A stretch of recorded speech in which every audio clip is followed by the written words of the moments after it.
আচ্ছা, আপনাদের মাথায় কখনো এই প্রশ্নটা কি এসেছে যে বিশ্বের সবথেকে বিপজ্জনক রেল ব্রিজ কোনটি? যদি আপনাদের মাথায় এই প্রশ্নটি এসে থাকে আমার মতো, তাহলে এর যে কৌতূহল, সেই কৌতূহল নিরসনের চেষ্টা করি। বিশ্বের সবথেকে বিপজ্জনক রেল ব্রিজটি হচ্ছে পাম্বান রেল ব্রিজ, যেটি ভারতেরই একেবারে দাক্ষিণাত্যে অবস্থিত। রামেশ্বরম থেকে মেনল্যান্ড তামিলনাড়ুতে প্রবেশ করছে এই রেল ব্রিজ।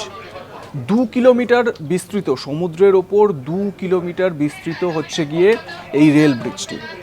এবং যেহেতু সমুদ্রের ওপর অবস্থিত এই রেল ব্রিজটি, মানে সমুদ্রের ওপর তৈরি করা হয়েছে, সেই কারণে যথেষ্ট প্রতিকূল পরিস্থিতির মধ্যে দিয়েই কিন্তু এই রেল ব্রিজটি রক্ষণাবেক্ষণ করা হোক বা রেল ব্রিজ থেকে ট্রেন চলাচল করা যথেষ্ট চ্যালেঞ্জিং।